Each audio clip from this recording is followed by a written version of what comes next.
स्वदेशी जागरण मंच ने पूरे देश में जागरूकता अभियान चला रखा है और इस बात की सरकार से मांग की जा रही है कि वैक्सीन के साथ साथ दवाइयां बनाने के लिए अनेक कंपनियों को भी अनुमति दी जाए। स्वदेशी जागरण मंच मुरादाबाद की ओर से प्रेस वार्ता को संबोधित करते हुए क्षेत्रीय संयोजक डॉक्टर राजीव कुमार ने बताया कि विश्व की अधिकांश जनसंख्या आज कोरोना के संक्रमण के भय से त्रस्त है। इस संक्रमण की चिकित्सा व रोकथाम की औषधियों व टीकों पर बड़ी कंपनियों के पेटेंट के कारण ये सबको सुलभ नहीं है। मानव का जीवन का अधिकार सार्वभौम मौलिक अधिकार है। कुछ कंपनियों को पेटेंट से मुनाफा कमाने हेतु असीमित अधिकार देकर करोड़ों लोगों के जीवन के अधिकार पर आंच आए, ऐसा नहीं होने दिया जा सकता। इन टीकों और दवाओं को सस्ता व सर्वसुलभ कराने के लिए भारत के लोगों द्वारा इन टीकों व दवाओं को पेटेंट मुक्त कर इनकी टेक्नोलॉजी के हस्तांतरण के लिए एक सघन अभियान चलाया जा रहा है। यद्यपि कोविड के इलाज से संबंधित कई दवाओं का स्थानीय उत्पादन हो रहा है, लेकिन समस्या की गंभीरता के कारण बढ़ती मांग को पूरा करने के लिए उपलब्ध मात्रा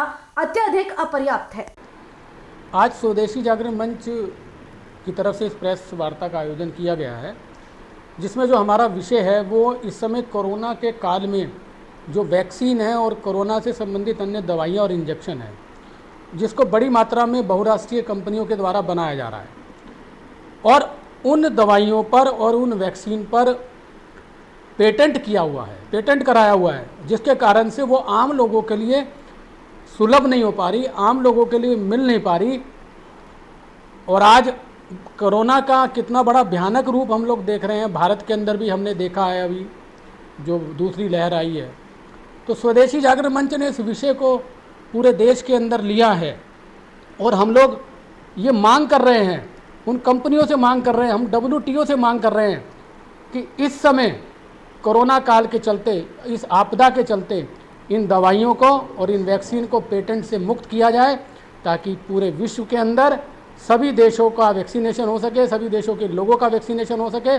सबको दवाइयाँ सुलभ उपलब्ध हो पाएँ। इसको लेकर बड़ा अभियान स्वदेशी जागरण मंच ने छेड़ा हुआ है। भारत सरकार के द्वारा भी ये प्रयास किए जा रहे हैं और लगभग 120 देशों का समर्थन आज भारत के साथ है और WTO की आगामी बैठक में भी इस विषय को प्रमुखता से उठाया जा रहा है। यूरोपियन कंट्रीज़ भी अब भारत के साथ आ गई हैं और बड़ा हर्ष का विषय है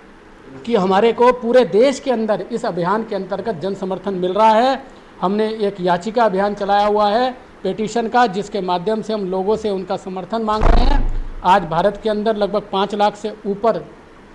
लोगों का समर्थन अभी कुछ ही दिनों में हमें प्राप्त हो चुका है और आगामी दिनों में और भी प्राप्त होगा और निश्चित रूप से हम इस लड़ाई को जीतेंगे और कोरोना वैक्सीन सबको उपलब्ध हो पाएगी, सुलभ उपलब्ध हो पाएगी और भारत के अंदर भी जो इतनी बड़ी आबादी है उसका वैक्सीनेशन जल्दी से जल्दी पूरा हो सके। इसके लिए भी हम सरकार से अनुरोध करते हैं और सरकार से ये भी निवेदन करते हैं कि सरकार अन्य कंपनियों को भी अनिवार्य लाइसेंस देकर इस समय इस वैक्सीन के उत्पादन को बढ़ाए, जिससे कि जल्दी से जल्दी वैक्सीन सबको लग सके और वैक्सीन ही एकमात्र इस कोरोना से उपाय का उपचार है। हम लोग इसी को लेकर आज इस प्रेस वार्ता को कर रहे हैं।